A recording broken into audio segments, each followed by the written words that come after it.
यकीन मानिए आपने पिछले संडे को कहा था मुझसे और मैं 2-3 दिन सोचता रहा। तब तक हमारे यशस्वी प्रधानमंत्री जी का बयान आ गया कि बटन ऐसा दबाना कि कांग्रेस को फांसी हो जाए। और मैं शॉक था, मतलब मैंने उस बयान को 3 बार सुना। मुझे लगा कि मेरे कान कहीं कंफ्यूज तो नहीं हो रहे हैं। किसी भी देश का प्रधानमंत्री मुख्य विपक्षी दल को फांसी पर चढ़ाने की बात कैसे कर सकता है? तो भाजपा की हॉरोस्कोप में जो प्रचार है कैंपेन, उसमें वक्री मंगल, राहु, वक्री गुरु, वक्री शनि और उनकी चंद्रमा की महादशा चल रही है जो नीच का है और रोग के घर में है।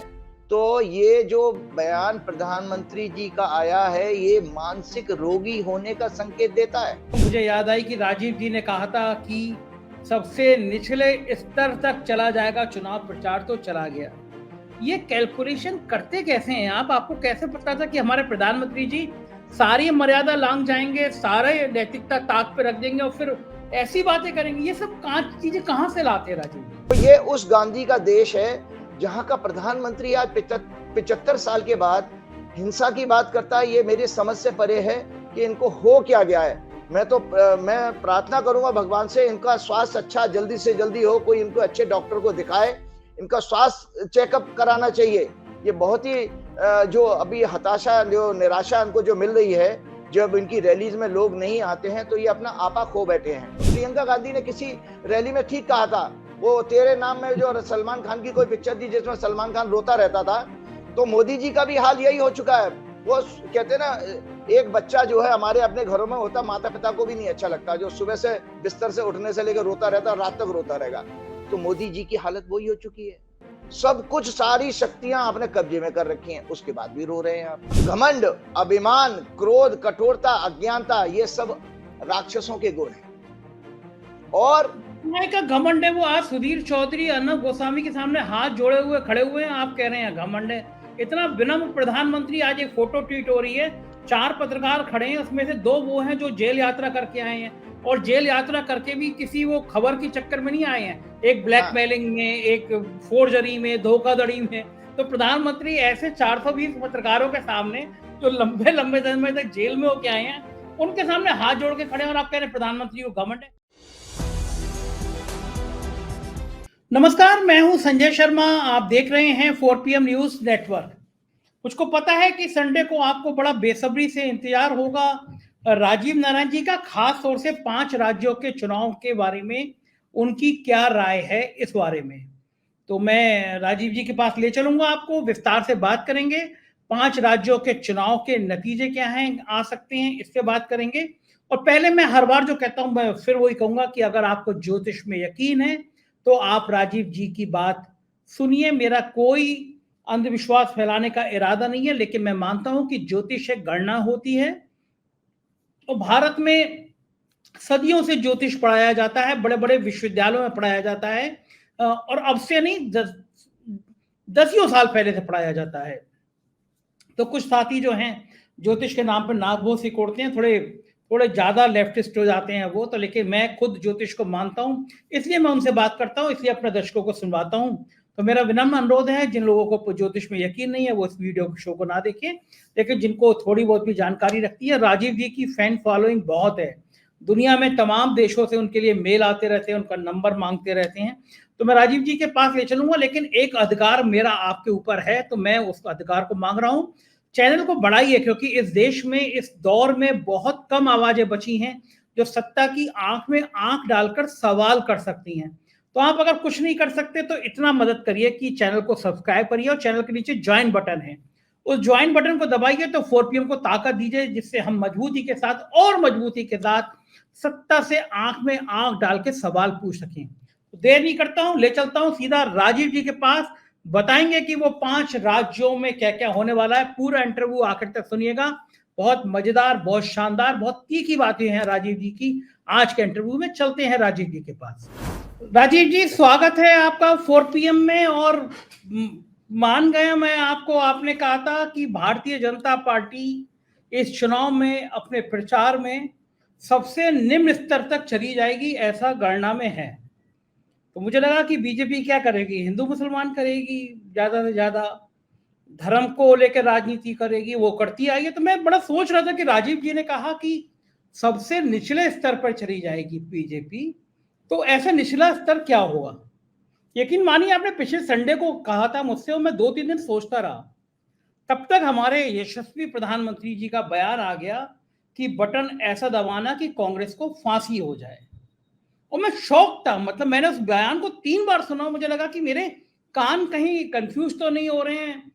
किसी भी देश का प्रधानमंत्री मुख्य विपक्षी दल को फांसी पर चढ़ाने की बात कैसे कर सकता है? क्या वो जल्लाद हो गया है जो कहेगा कि फांसी पर चढ़ा दो? और लोकतंत्र में विपक्ष का एक मान होता है, सम्मान होता है। आप जनता को हिंसा के लिए उकसा रहे हो कि बटन ऐसा दबाओ कि कांग्रेस के लोगों को फांसी हो जाए। तो मुझे याद आई कि राजीव जी ने कहा था कि सबसे निचले स्तर तक चला जाएगा चुनाव प्रचार, तो चला गया। ये कैलकुलेशन करते कैसे हैं आप? आपको कैसे पता था कि हमारे प्रधानमंत्री जी सारी मर्यादा लांघ जाएंगे, सारे नैतिकता ताक पे रख देंगे और फिर ऐसी बातें करेंगे? ये सब चीजें कहां से लाते हैं राजीव जी? वो देखिए संजय जी, मैंने हर बार आपके प्रोग्राम में और आप मेरी हॉरोस्कोप को दिखाते, मैं पुनः जो है भाजपा की हॉरोस्कोप दिखाता हूँ। ये है भाजपा की हॉरोस्कोप और ये है उनका प्रचार। ये जो है उनका प्रचार का हाउस है और ये उनका रोग का घर है। उनकी चंद्रमा की महादर्शक पूरी तरह से देख लें, आप दिखाइएगा। तो भाजपा की हॉरोस्कोप में जो प्रचार है, कैंपेन, उसमें वक्री मंगल, राहु, वक्री गुरु, वक्री शनि और उनकी चंद्रमा की महादशा चल रही है जो नीच का है और रोग के घर में है। तो ये जो बयान प्रधानमंत्री जी का आया है, ये मानसिक रोगी होने का संकेत देता है। क्योंकि आप कभी सोच सकते हो कि आप तो धर्म की बात करते हो और मैंने हमेशा धर्म के 10 लक्षण बताए हैं, जिसमें धर्म के 10 लक्षणों में से एक लक्षण है अहिंसा। और जैन धर्म में भी है, वैशेषिक दर्शन जो हमारे 6 दर्शन कहे गए उसके अनुसार अहिंसा परमो धर्म। ये जो अहिंसा परम धर्म है, आप उस अहिंसा की वजह से आज महात्मा गांधी की समाधि पर G20 के सारे राष्ट्राध्यक्ष 2 से 3 घंटे तक रहे थे। आपका वो किसी गीता को, महाभारत को और आपके धर्म संस्कृति को नहीं पहचानते, लेकिन उनको पता है कि यहाँ का एक आदमी ने धोती, सिर्फ एक धोती में अहिंसा की बात कह के पूरे देश को आजादी दिलाई। तो ये उस गांधी का देश है जहां का प्रधानमंत्री आज 75 साल के बाद हिंसा की बात करता है। ये मेरी समझ से परे है कि इनको हो क्या गया है। मैं प्रार्थना करूंगा भगवान से, इनका स्वास्थ्य अच्छा जल्दी से जल्दी हो, कोई इनको अच्छे डॉक्टर को दिखाए, इनका स्वास्थ्य चेकअप कराना चाहिए। ये बहुत ही जो अभी हताशा, जो निराशा इनको जो मिल रही है, जब इनकी रैलीज में लोग नहीं आते हैं तो ये अपना आपा खो बैठे हैं। उसके अलावा मैंने कहीं बयान और भी देखा था जहां वो एक राहुल गांधी को मूर्खों का सरदार कह रहे थे। और नॉट ओनली प्रधानमंत्री, और फिर आप प्रधानमंत्री जी के किस प्रधानमंत्री जी को आप भरोसा करेंगे?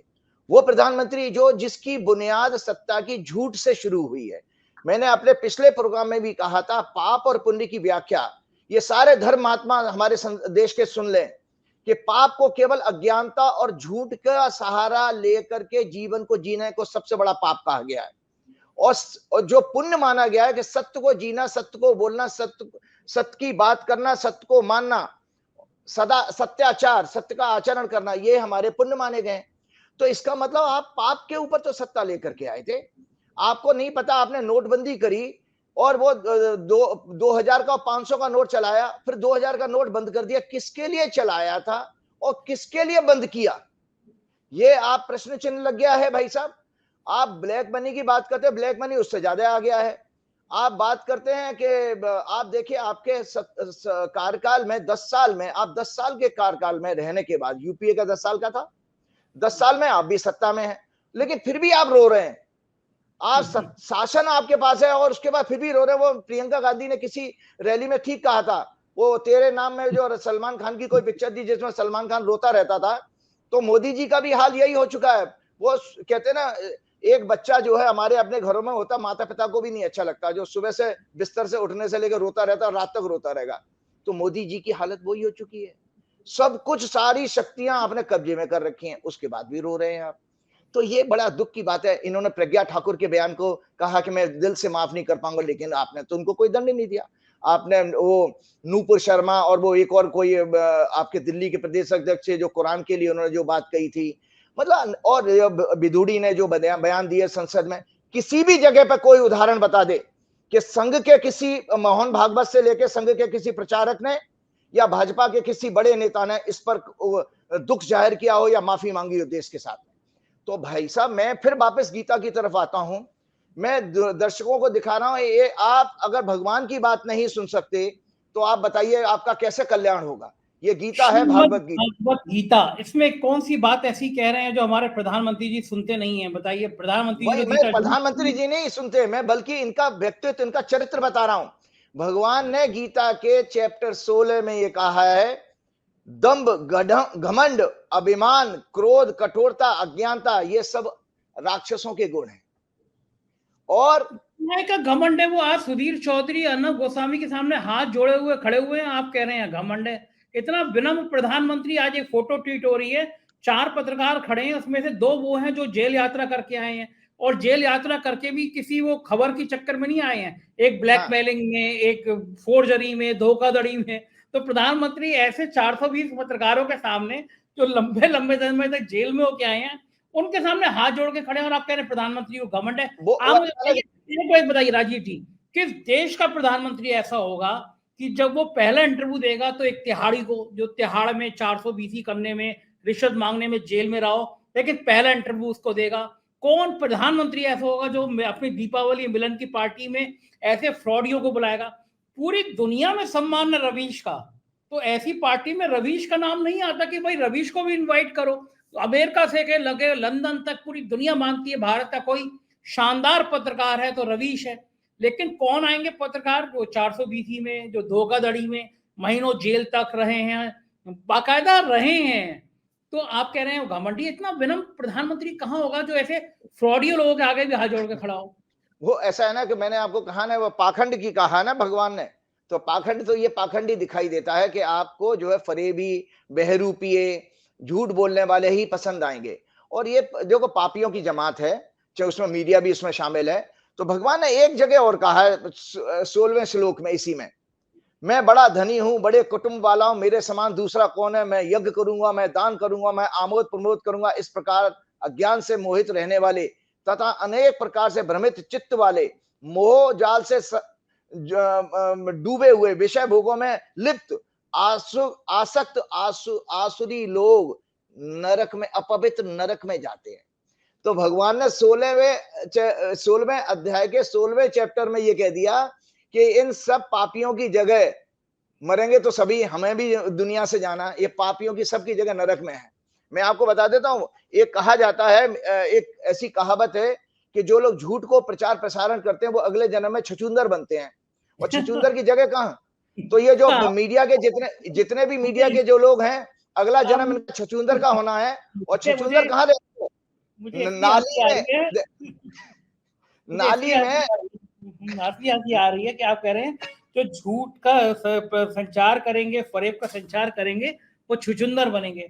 तो आप कहना क्या चाहते हैं? हमारे सुधीर चौधरी, अंजनाओं कश्यप, रूपकल याकत, ये सब तो दिन भर झूठ का प्रचार करते हैं। तो आप कहना क्या चाहते हैं? अगला जन्म भगवान ने इनका निश्चित किया है कि इनको मनुष्य योनि तो मिलेगी नहीं, और ये छछूंदर बनेंगे। छछूंदर आपको पता है कहाँ रहती है? झूठन खाती है और नालियों में घूमती है, उसकी जगह वो कभी स्वच्छ जगह पे छछूंदर नहीं रहती।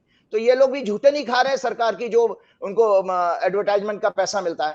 तो मैं बार बार ये कह रहा हूं कि हमारा प्रधानमंत्री, संघ को भी क्या हो गया, ये जाते जाते आरएसएस का भी वो नुकसान करके जाएंगे जो आरएसएस के लिए 100वें साल का अपना जश्न मनाना भी मुश्किल हो जाएगा। इतना इन्होंने भारतीय जनता पार्टी का जो परसेप्शन खराब कर दिया। मैं आपको बता दूं, एक वो आप जैसे सभी मान्यता है कि कमल जो है कीचड़ में खिलता है, वो, लेकिन वो कमल जो ओरिजिनल कमल था वो वाजपेयी जी के टाइम पे ही खत्म हो गया। ये तो चाइनीज कमल है, लेकिन उस चाइनीज कमल में वो चाइनीज कीचड़ भी लाई गई। तो जो आपकी नफरत, भेदभाव, जात पात, हिंदू मुसलमान और किसानों को देशद्रोही कहना, हमारे विद्यार्थियों को देशद्रोही कहना, जो बेचारी महिलाएं हमारी शाहीन बाग में बैठी उनको भी देशद्रोही कहना, आप सबको देशद्रोही कहते हो। तो इसका मतलब यह है भैया कि आप जो है बिल्कुल आप उस अज्ञानता के मारे, आपके मद में आप अंधे हो चुके हो। राजीव जी, राजस्थान में विधुड़ी जी, मेंबर ऑफ पार्लियामेंट, कह रहे हैं कि लाहौर भी देख रहा है राजस्थान का चुनाव। मध्य प्रदेश के गृह मंत्री नरोत्तम मिश्रा कह रहे हैं कि पाकिस्तान पाकिस्तान। तो मुझे आपकी बात फिर याद आ रही है कि फिर भाषा का स्तर, फिर चुनाव का स्तर, फिर इतना स्तरहीन, बार बार ये पाकिस्तान की एंट्री क्यों होती है? बिना पाकिस्तान, बिना हिंदू मुसलमान के चुनाव नहीं हो सकता भारतीय जनता पार्टी का। देखिए, अंधभक्तों की मुश्किल हालत ये है, अंधभक्त हैं या लो आईक्यू के जो भाजपा के लोग हैं या संघ के लोग भी हैं, इनको मुझे समझ में नहीं आता भगवान ने इनका विवेक हर लिया है, जाने क्या किया भगवान जाने, इनकी बुद्धि विवेक क्षीण हो चुके हैं। कि आप मोहम्मद शमी ने जब सेमीफाइनल में 7 विकेट लिए तो आप मना कर देते हमें ऐसी विक्ट्री नहीं चाहिए, एक मुसलमान का इसमें रोल है, इस विक्ट्री में मना कर देते आप उसको, कहते डिस्कार्ड कर दो समय कि हमारे को भारत को हम हार स्वीकार करते हैं न्यूजीलैंड से, हमें नहीं चाहिए। लेकिन वो एक देश का नागरिक है ना, तो आप हिंदू मुसलमान क्यों ले आते उस पाकिस्तान को जो पूरी तरह से खत्म हो चुका है। लेकिन सिर्फ ये आपके अंदर की जो निम्न स्तर चीजें है और अधर्म की बात बार बार कर रहे हैं। जब मैं बार बार बता रहा हूं कि हमारे शास्त्रों में जो गीता में ही भगवान ने कहा ममे वांशे जीव लोके जीव भूते सनातना, 15वें अध्याय में भगवान कहते हैं हे अर्जुन, सभी मनुष्यों में मेरी, सभी जीवों में मेरा अंश है। तो जब सब जीवों में अंश है तो क्या हिंदू, क्या मुसलमान, क्या ईसाई, क्या पशु, सब जगह तो भगवान है। तो उनको फिर आप नकार करके आप भेदभाव क्यों कर रहे हो? तो ये भेदभाव करने का मतलब है, आपका मतलब है आपके पास कोई शास्त्र का ज्ञान नहीं है। आप केवल और केवल जो है आप उन राक्षसी प्रवृत्ति से जी रहे हो जिसका काम है केवल सत्ता हासिल करना। और आपको एक और बात बता दो, भाजपा की कुंडली में एक खतरनाक योग है। इनके कारोबार में ये आने वाली सरकारें ये देखेंगी कि ड्रग्स का कारोबार और काला धन बहुत ज्यादा ट्रांसफर हुआ है ड्रग्स के क्योंकि इनकी हॉरोस्कोप में ड्रग्स वाला कॉम्बिनेशन भी है। ये मैं नहीं कह रहा हूं कि भाजपा ड्रग्स का कारोबार कर रही है, लेकिन इनकी कुंडली में ड्रग्स का जो कॉम्बिनेशन होता है वो मंगल, शनि और चंद्रमा के कॉम्बिनेशन से ड्रग्स की युति बनती है। तो आप देखो कि वो जो आपके मध्य प्रदेश के एक मंत्री जी क्या नाम है, तोमर जी, उनके बेटे की कोई कंट्रोवर्सी हुई, वो 10,000 करोड़ का गांजा फांजा। और जम्मू कश्मीर में भी आप देखिए इनका बहुत टाइम से शासन है, भाजपा रूल जो है, आपका लेफ्टिनेंट गवर्नर बैठा है, जबरदस्त उसमें ड्रग्स का कारोबार है। मेरे पास बहुत अच्छी सूचना है, मुझे किसी मेजर जनरल ने बताया कि एंटायर नॉर्थ ईस्ट में ड्रग्स का कारोबार बढ़ चुका है इनके कार्यकाल में। आपके अदानी के पोर्ट पे बहुत सारा ड्रग्स पकड़ा गया लेकिन उसकी कोई जांच नहीं हुई है। तो आप ये देख रहे हैं ये सब क्यों हो रहा है? क्योंकि इनकी जो सत्ता में पार्टी बैठी है उसकी कुंडली में ये इस तरह के योग हैं ज्योतिषी की, जिसके कारण इनके जो है इनके कार्यकाल में इस चीज की बढ़ोतरी दिखाई दे, वृद्धि दिखाई दे रही है।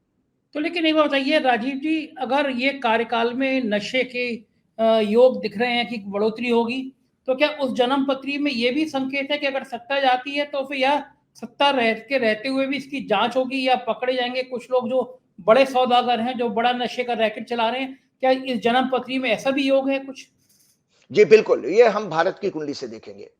जो भी जब भारत की कुंडली में जो अभी सरकार जो आएगी, अगली सरकार 2024 में जो भी आएगी, वो बेसिकली संविधान की रक्षा की बात करेगी।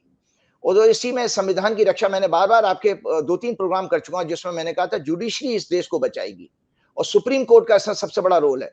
तो मैंने बार-बार आपको कहा है कि जिस दिन भी सुप्रीम कोर्ट को इस तरह के मैटर मिलेंगे, सुप्रीम कोर्ट बड़े से बड़े आदमी को जेल भेज सकती है। मुझे दुख होता है इलेक्शन कमिश्नर्स के ऊपर भी कि मोदी जी के इस बयान पे अगर मैं इलेक्शन कमिश्नर होता, मैं मोदी जी को ताजीवन जो है उनको इलेक्शन के लिए डिबार कर देता, उनको बैन कर देता। क्योंकि मोदी जी ने जो बयान दिया ये छोटा मोटा बयान नहीं है। देश का प्रधानमंत्री, अगर आप देखें हेट स्पीच, इससे बड़ी हेट स्पीच क्या हो सकती है? इससे बड़ी हेट स्पीच हो सकती है कि बटन दबाइए और उनको फांसी हो जाएगी। इसी तरह का आपको याद होगा दिल्ली के चुनाव में भी अमित शाह ने भी कहा इतना तेजी से बटन दबाओ कि उनकी पी निकल जाए, मतलब उनकी चीख निकल जाए। तो ये आप बोले, लेकिन दिल्ली की जनता ने क्या किया? अमित शाह का ही गला दबा दिया उन्होंने। वो मतलब इतनी बुरी तरह से हार हुई। तो इनको समझ में नहीं आता, ये बार बार अपमानित हो रहे हैं जनता के आगे, लेकिन फिर भी किस तरह की धूर्तता है। और समय ये मतलब पूरे एंटायर भाजपा के तंत्र को मैं देखता हूं, कुछ 2-1-4 अच्छे नेता हैं लेकिन वो बिल्कुल शून्य अवस्था में चले गए हैं। और भाजपा से भी ज्यादा दोषी संजय जी मैं आरएसएस को मानता हूं। मैं आपको जानकारी के लिए बता देता हूं, एक संघ के बहुत बड़े प्रचारक जो मोहन भागवत जी के क्लासमेट हैं, जो उनके 5वीं 6वीं 7वीं से उनके साथ पढ़े हैं। उन्होंने कहा था मोहन भागवत जो है शुरू से ही डरपोक किस्म का, कमजोर किस्म का व्यक्तित्व रहा है मोहन भागवत का। तो मोहन भागवत जी जैसे व्यक्ति ने भी संघ की इमेज पे कभी ध्यान नहीं दिया, और उन्होंने भी चेक कभी नहीं किया भाजपा के इस तरह के गिरते हुए स्तर को। उससे उनका संघ की भी जो है ऊपर प्रश्न चिन्ह लगे हैं कि धर्म संस्कृति, और बार बार आप जो है राम मंदिर का मुद्दा लेकर के चुनाव को प्रभावित करने की बात करते, जो होगा भी नहीं आने वाले टाइम में।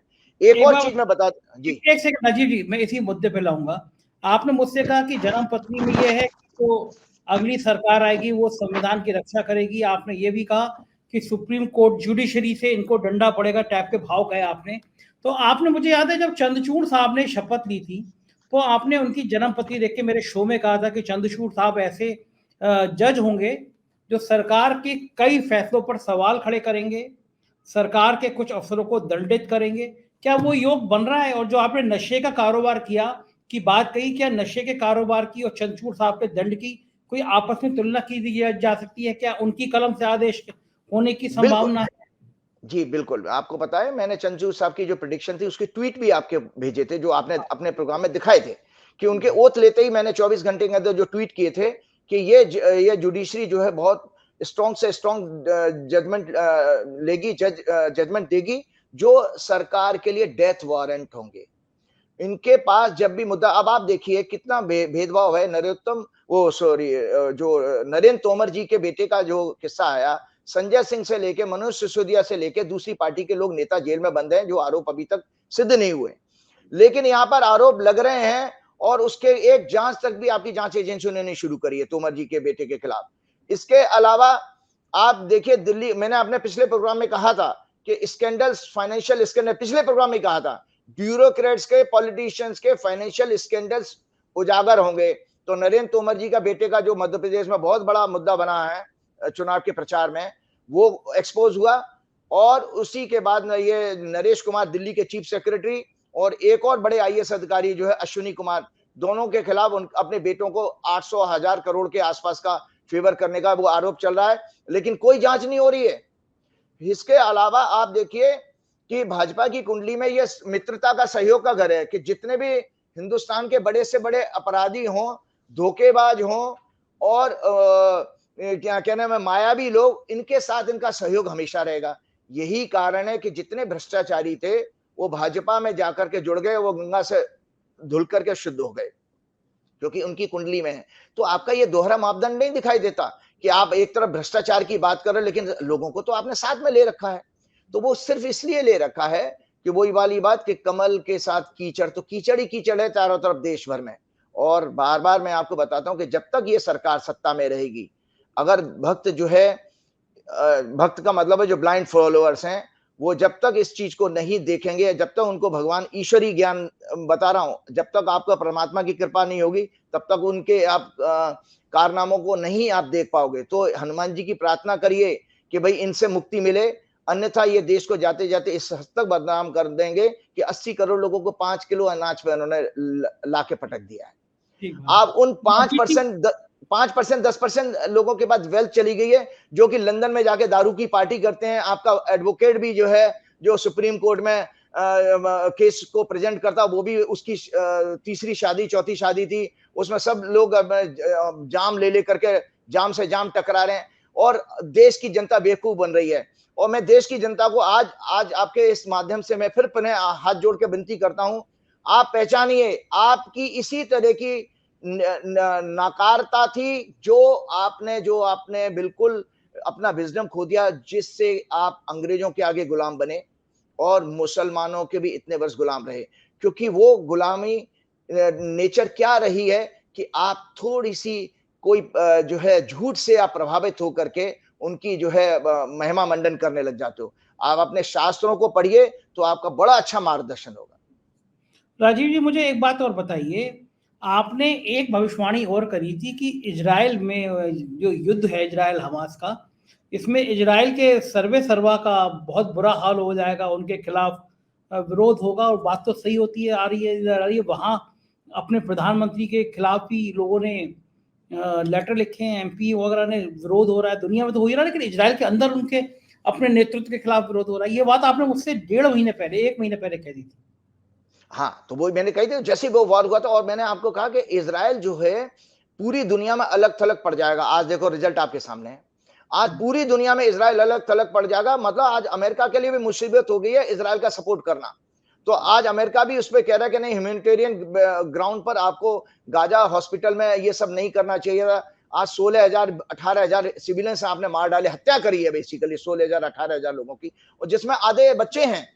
और अभी आज ही की रिपोर्ट में पढ़ रहा था, उसमें दिया था कि 2.2 मिलियन जो गाजा की जो पॉपुलेशन है वो भूख से मर जाएगी, क्योंकि खाना नहीं है वहां पर उनके पास में।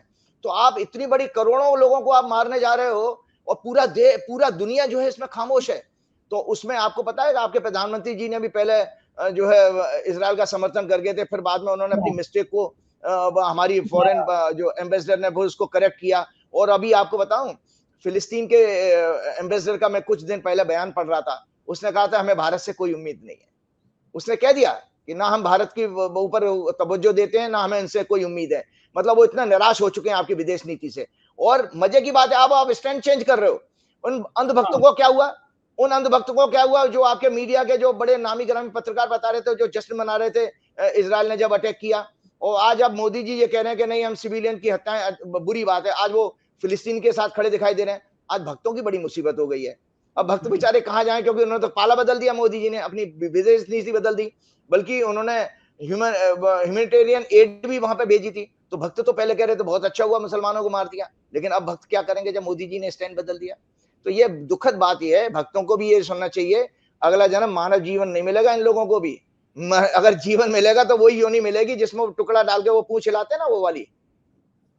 एक बार बताइए मुझे आप, राजीव जी, इतना खरा खरा बोलते हैं आप, आपको डर नहीं लगता कभी कि मतलब मोदी जी सुनेंगे तो क्या हाल करेंगे आपका? नहीं, देखिए ऐसा है कि जीवन ऐसा, हम मैं अकेला नहीं हूँ, इतिहास उठा के देख लीजिएगा।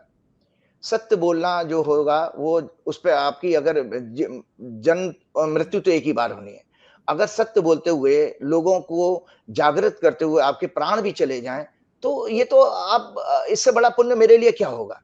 तो मुझे कोई, ना मेरे पास कोई पैसा है, ना कोई मेरा कोई पास ऐसा पद है, तो मेरा क्या छीन लेंगे भाई? ज्यादा से ज्यादा आपकी हत्या करा सकते हैं, तो उसका डर है नहीं, बिल्कुल भी डर नहीं है, क्योंकि वो तो मैंने कहा ना, मैं सत्य को आचरण कर रहा हूं, और मृत्यु तो सत्य है। मृत्यु को कैसे आप झुटला सकते हो? झूठ ही नहीं बोल सकते। तो इसलिए कोई बात नहीं है ये और बाकी सबसे बड़ी 100 बात की एक बात, मैं हनुमान जी का भक्त हूं, तो ये मैं हनुमान जी के आदेश पर कर रहा हूं। और हनुमान जी का आदेश होगा कि भाई जाओ, आ जाओ मेरे पास, आ जाओ, तो मैं ऊपर चला जाऊंगा उनके पास। एक बार बताइए, आपके ये हनुमान जी जो हैं, ये हर चुनाव में तो बीजेपी ले आती है, कर्नाटक में भी ले आई। योगी आदित्यनाथ जी ने राजस्थान में जाके कहा कि इजराइल हमास को हनुमान जी की गदा सब ठीक कर देगी। तो आपके हनुमान जी की एंट्री तो बीजेपी ले आती है हर चुनाव में। देखिए, भाजपा और संघ के लोग ये जाने, आप राम राम करते हो, पहले तो राम का अर्थ नहीं पता इनको, रामायण का जो मैसेज है वो भी नहीं इनको पता है, और ना इनको कृष्ण का बयान है पता, ना इनको गीता का संदेश पता। मतलब धर्मशास्त्र शून्य नॉलेज है इन लोगों को, पूरी जमात को, मतलब भाजपा, उनके फॉलोअर्स और संघ के लोग भी। मैं संघ के बहुत सारे प्रचारकों को जानता हूं। लेकिन आप जो हनुमान जी की बात कर रहे हो, हनुमान जी हमेशा किसी चीज से अगर नफरत करते हैं तो पाखंड से, छल से, कपट से। तो ये लोग तो हनुमान जी जानते हैं कि ये कपटी हैं, छल कपट इनका खून खून में, ब्लड में दौड़ रहा है, और ये पाखंडी भी हैं, बहरूपी हैं, ये रूप बदल के जय श्री राम कर रहे हैं। तो उस रामायण काल में भी ऐसे छल और कपट वाले लोगों की हत्या केवल हनुमान जी ने करी थी। और इसीलिए उदाहरण देख लो आप कि इनको दोनों बार जब इन्होंने नाम लिया तो हनुमान जी ने इनको अपनी पूंछ में पकड़ के ऐसा पटका था, राजस्थान में भी पटका और कर्नाटक में भी पटका। और आपको मैंने पिछले प्रोग्राम में कहा था, वर्तमान कर्नाटक के निवासी हैं हमारे हनुमान जी, कन्नड़ है, किष्किंधा पर्वत तो वही है।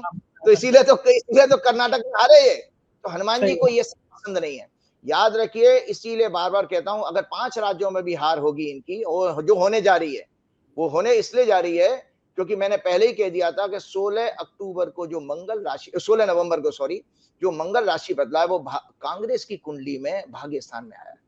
एक बात और मैंने आपके प्रोग्राम में कही थी, कांग्रेस का भाग्य मजबूत है, कांग्रेस की रणनीति, भाई भाग्य मजबूत होता तो क्या होता है, कुछ ऐसे कारण बन जाते हैं कि ऑटोमेटिकली ऊपर वाले का आशीर्वाद मिलना शुरू हो जाता है। तो भाजपा को भाजपा हराने वाली है। मैंने अपने सारे इंटरव्यूज में कहा था कि भाजपा के अंदर अंतर कलह होगी और भाजपा में जो इनफाइटिंग होगी वो उसके कारण भाजपा हारेगी और भाजपा का अल्टीमेटली किसी टाइम में डिवीजन भी होने वाला है, विघटन भी होगा भाजपा का। और मैंने ये अपने आपके शुरुआत के 1 जून से आपने मेरा पहला प्रोग्राम किया था। मैंने प्रोग्राम में कहा था कि इनके साथ एलाइज भी कोई नहीं रुक पाएगा। उसके बाद 2 एलाइज इनके भाग गए हैं। एक तो वो तमिलनाडु वाला भाग गया था। हाँ, इसीलिए तो मतलब आपके साथ कोई क्यों नहीं रह पा रहा है? और आपकी जितने भी अभी राजस्थान और उसकी जो मध्य प्रदेश में हुआ है कि आपके पार्टी के लोगों में ही आपके अंदर डिवीजन। सो भाजपा को हराएगी जिसका लाभ कांग्रेस को बताइए मुझे कि ये जो 5 राज्यों के नतीजे आएंगे, पार्टी के अंदर विद्रोह उसके बाद होगा आपके हिसाब से? नहीं, वो तो होगा ही, लेकिन अभी भी हारने में भी चुनाव में, क्योंकि जिस तरह से भाई इन्होंने जो इनकी स्ट्रेटेजी है, देखिए बुरा समय जब होता है, याद रखिएगा, हमारा आपका किसी का भी, हमारा आपका जब बुरा समय होता है तो हमारी स्ट्रेटेजी और हमारी प्लानिंग फेल हो जाती है। तो इन्होंने जो प्लानिंग की है कि एमपीज को उतारा, मिनिस्टर्स को उतारा, ये सब फ्लॉप होने वाली है। बड़े-बड़े दिग्गज इसमें चुनाव हारने वाले हैं, चाहे वो मध्य प्रदेश हो या राजस्थान। उनका पॉलिटिकल कैरियर शून्य हो जाएगा, खत्म हो जाएगा, जो उन्होंने करना सोचा। भाई देखिए, मोदी जी और अमित शाह ये बेसिकली गुजरात से आते हैं, जो व्यापारियों का प्रदेश ज्यादा कहा गया है। तो इनकी इनकी जो मेंटालिटी है वो कभी भी जमीन के नेताओं को एनकरेज करने की कभी भी नहीं है। इनके काल में आपने देखा होगा, आप तो इतने बड़े पत्रकार हैं कि जितने भी पब्लिक के और जमीन के नेता हैं, इनके काल में शून्य होते चले जा रहे हैं। उनका जनाधार ही खत्म कर दिया उन्होंने। आने वाला समय में देश का बता देता हूं, पहली बात तो होगा नहीं ऐसा कि आने वाला समय कॉर्पोरेट डिसाइड करेगा कि 100 एमपी हमारे होंगे, 50 एमपी हमारे होंगे, हम इतने पैसे दे रहे हैं। अगर आपने जो है अगर आंखें नहीं खोली तो वो पैसा चलेगा, वो फंड जो आएगा, आपने देख ही लिया कि किस तरह से मीडिया एक तरफा बात क्यों कर रहा है, क्योंकि उद्योगपतियों ने वो चैनल खरीद लिए। तो फिर कहां से होगा आने वाले टाइम में? आपकी इलेक्शन की टिकट भी उनके उनके रिकमेंडेशन से मिला करेंगी। वो जनाधार के नेता खत्म हो जाएंगे और फिर ये कर तो नहीं पाएंगे। अभी जो सूर्य संक्रांति आई है ना, अभी सूर्य ने राशि बदली है। जो हमारे वैदिक ज्योतिष में संजय जी भविष्यवाणी जब करते हैं, 1 साल की होती है, जो हमारी संवत्सर होती है, और महीने महीने की प्रेडिक्शन भी की जाती है। वो सोलर मास कहा जाता है, जब सूर्य अपनी राशि बदलता है, जिसको संक्रांति कहते हैं। तो अभी जो है 17 तारीख को सूर्य ने राशि बदली है, और 17 तारीख को जो सूर्य ने राशि बदली है, वो आपकी वही लगन निकल के आया है जो 23 जून 2023 को विपक्ष की जो गठबंधन हुई थी, उसी का लगन है। तो मैंने आपके पिछले प्रोग्राम में भी कह दिया था, इन 5 राज्यों में विपक्ष के गठबंधन को फायदा होने जा रहा है। बहुत सही। अब आप चलते चलते आप कुछ अपने दर्शकों से कुछ कहना चाहते हैं, वो कह दीजिए। मजे की बात बताना भूल गया आपको, आप ऑस्ट्रेलिया में हनुमान मंदिर की बात करके आए थे। मेरे पास मेल आया है आज ही, कनाडा से एक मेल आया है कि राजीव जी का नंबर दे दीजिए, कनाडा में वो हनुमान मंदिर बनाने जा रहे हैं। तो उन्होंने कहा कि हमने सुना था कि ऑस्ट्रेलिया में राजीव जी बना रहे हैं, तो उन्होंने आपके संग मुझे भी एक कहा, वो कहावत है ना कि गेहूं के संग बथुए को भी पानी लग जाता है। तो उनके कनाडा के सज्जन जो है, अगले प्रोग्राम में मैं उनका नाम बता दूंगा, मैंने मेल निकाला नहीं अभी, अगले प्रोग्राम में क्षमा चाहूंगा, वो सुन रहे होंगे तो मैं अगली बार उनका नाम भी बताऊंगा। तो उन्होंने कनाडा में उस हनुमान मंदिर की शुरुआत के लिए उन्होंने मुझे और आपको दोनों आमंत्रित किया, दोनों को। अरे क्या बात है, मैं उनको प्रणाम करता हूं कि मेरे जैसे साधारण भक्त को उन्होंने इस तरह का संदेश भेजा है। मैं उनका पूरी तरह से हृदय से उनका आभार व्यक्त करता हूं। एक चीज और मैं बताऊं, राजस्थान का चुनाव, मुझे की बात है, आपके चक्कर में मुझे बुला लिया गया है, क्योंकि आपकी भी दशा ऐसा ना 9वें घर की चल रही है। शुक्र की जो दशा चल रही है वो 9वें घर में बैठा है, और 9वें घर से मंदिर देखा जाता है, इसीलिए वो आपकी बात हो रही है। हाँ, आपको एक और मैं कुंडली दिखाना चाहता हूँ। जाने अनजाने में 23 तारीख से 25 तारीख हो गई राजस्थान के चुनाव की डेट। हाँ बड़ा गई। आप सोचिए, क्या कुछ गड़बड़ हुआ इसमें कैलकुलेशन में राजस्थान में? नहीं, वो फायदा हो गया है कांग्रेस का। अच्छा। देखिए, उसमें 25 नवंबर को हमने 7:30 बजे का वोटिंग का टाइम, वो जन्म हो गया, कंसीव कर रही है घटना। 7:30 बजे की जो कुंडली बनी है 25 नवंबर 2023 की, वो कांग्रेस का भाग्यस्थान निकल के आया है कि 25 तारीख को जो वोटिंग पड़ेगी, उसमें जो रूलर है उसी के ऊपर जनता अपना जो है विश्वास व्यक्त करेगी, जो करंट चीफ मिनिस्टर है। और साथ में कांग्रेस को भाग्य का सहारा मिलेगा इस राजस्थान के चुनाव में। बहुत सारी अटकलें मैं अखबारों में पढ़ रहा हूं, बहुत सारे लोगों की, पत्रकारों की भी वीडियो सुन लेता हूं तो ये कह रहे हैं कि राजस्थान में वो थोड़ा सा सेफ रूट लेके चलते हैं कि राजस्थान में कुछ हो सकता है, लेकिन मेरी गणना में राजस्थान में भी कांग्रेस के लिए फायदा होने जा रहा है। अच्छा, चलिए जाते जाते एक और चीज मैं आपसे जो दर्शकों के लिए मैं कहना चाहता हूं, वो जरूर सुनाइएगा, मंगल भवन मंगल हारी। हाँ जरूर। ये देखिए, ये हॉरोस्कोप है। हमने आपको बताया था कि मेडिकल एस्ट्रोलॉजी पूरी ज्योतिष में मेडिकल एस्ट्रोलॉजी की पूरी किताब है, और ये डॉक्टर ने लिखी है, एमबीबीएस डॉक्टर ने। दर्शक इसको देखें तो आपकी जो हमारी जो कुंडली होती है, ये साधारण बात नहीं है। इसी से हम पूरी एनाटॉमी कहते हैं, अपनी फिजिकल बॉडी की पूरी जानकारी। तो ये हॉरोस्कोप है, ये काल पुरुष की कुंडली है। मैं भेजूंगा तो आप अपने इस प्रोग्राम में जरूर लगाइएगा। ये है, ये वाली कुंडली है। इसमें लगन से जो होता है, लगन होता है, उससे सिर देखा जाता है। दूसरे घर से आपका माउथ देखा जाता है, मुख। तीसरे घर से कंधे, चौथे घर से चेस्ट और फेफड़े, पांचवें घर से हृदय हार्ट, छठवें घर से पेट, सातवें घर से आपका लोअर एब्डोमेन, लोअर पेट, नाभि से नीचे का हिस्सा, आठवें घर से आपके जेनिटल पार्ट्स, प्रजनन अंग जिसको कहते हैं, नौवें घर से आपके थाइज और बैक, जो आपका जो कमर का बैक का हिस्सा, 10वें घर से आपका देखा जाता है आपके घुटने तक के पैर, कमर से घुटने तक के पैर, और घुटने से नीचे वाले पैर 11वें भाव से देखे जाते हैं, और 12वें भाव से आपके पंजे देखे जाते हैं। तो मैं इसलिए बताना चाह रहा था कि WHO की जो मॉडर्न डेफिनेशन है हेल्थ की, वो दर्शक जाने क्या है उन्होंने। According to WHO, the modern definition of health is a state of complete physical, mental, social and spiritual well-being and not mere absence of disease. बीमारी नहीं है, इससे हेल्थ नहीं देखी जा रही है। अगर आप फिजिकली, मेंटली और सोशली हेल्दी नहीं है तो आप बीमार हैं। जो भाजपा के साथ, भाजपा मोदी जी के साथ क्या हो रहा है, तो ना तो ये मेंटली हेल्दी हैं, ना ये सोशली हेल्दी हैं। कोई मोदी जी का सोशल समाज कुछ नहीं है। और उन्होंने चौथी डायमेंशंस और लिखी, ऐड करी थी WHO ने, वो है स्पिरिचुअल वेलबींग। सो स्पिरिचुअल वेलबींग क्या चीज है? स्पिरिचुअल वेलबींग जो होती है, आध्यात्मिक उन्नति जिसको ग्रोथ कहते हैं, वो यही है जो राहुल गांधी बात करता है। दया, करुणा, मित्रता, सहयोग, परोपकार, जिससे आप कोसों दूर हैं, जो मैंने ऑस्ट्रेलिया में देखी है, वो मुझे अपने भारत देश में नहीं दिखाई देती। हमें दुख होता है, हमारे शास्त्र, हमारे यहाँ के नॉलेज, हमारे विश्व में सबसे पहली नॉलेज वेदों के रूप में भारत से आई है। हमारा अमल जीरो है। संजय जी, मुझे दुख होता है, मैं अंदर अंदर हृदय में रोता हूं कि हमारा जो ज्ञान है वो बिल्कुल जीरो हो चुका है। वो इसलिए भी है क्योंकि जो देखिए मॉडर्न एजुकेशन है, मैं जल्दी से खत्म करता हूं बात। All the modern knowledge talks about 3 dimensional growth, 3 dimension की ग्रोथ की बात करती है हमारी जितनी भी आधुनिक शिक्षाएं हैं। पहली है फिजिकल ग्रोथ, 0 से 12 बरस तक ये फिजिकल ग्रोथ की शिक्षा होती है। 12 से 18 बरस तक आपकी मेंटल ग्रोथ होती है, और 18 बरस के बाद क्या होता है आपका फाइनेंशियल एंड इकोनॉमिक ग्रोथ। मतलब हम क्या करते हैं, नौकरी लगेगी, फिर रिटायरमेंट के लिए पैसा जमा करेंगे, बीमारी हर के जमा करेंगे, फिर मर जाएंगे हम, हमारी जीवन यही खत्म हो गया। नहीं, हमारे वेद कहते हैं कि हमारी एक डायमेंशन और बाकी है, वो स्पिरिचुअल ग्रोथ है।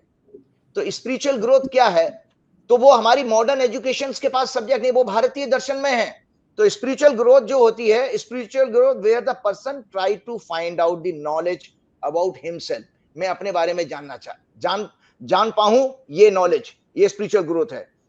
ऑब्जेक्टिव ऑफ ह्यूमन लाइफ, मेरे इस मानव जीवन का जन्म का उद्देश्य क्या है, और ultimate goal of life and peace, जो अल्टीमेट जो उद्देश्य है हमारा जीवन का वो पूरा हो और शांति हमें मिले, वो हमारी है। इसीलिए मैं आखिरी चलते चलते फिर से पुनः शांति की प्रार्थना करूंगा। ओम द्यौ शांति अंतरिक्ष भूम शांति पृथ्वी शांतिरापः शांतिरोषधय शांति वनस्पतयः शांतिर्विश्वे देवा शांति ब्रह्म शांति सर्वं भूम शांति शांतिरेव शांति सामा शांति रेधि। और देवता चित्त न धरहि, हनुमत से ही सर्व सुख करहि। मतलब हनुमान जी के अलावा मेरे हृदय में कोई देवता दूसरा बसता ही नहीं है। जय श्री हनुमान, जय श्री राम, जय श्री हनुमान जी। शुक्रिया राजीव जी, आपने इतना कीमती समय दिया, बहुत बहुत धन्यवाद, आभार। तो ये थे राजीव नारायण जी, उन्होंने तो बहुत जम के भविष्यवाणी कर दी कि कांग्रेस के दिन अच्छे आने वाले हैं। 3 दिसंबर को पता चल जाएगा कि क्या वाकई में कांग्रेस के यहाँ लड्डू बंटते हैं या भाजपा में लड्डू बंटते हैं। जो भी होगा निगाहें बनाए रखिएगा, 4 PM को देखते रहिएगा, अपना प्यार बनाए रखिएगा। कमेंट जरूर करिएगा कैसा लगा शो आपको। शुक्रिया, थैंक यू।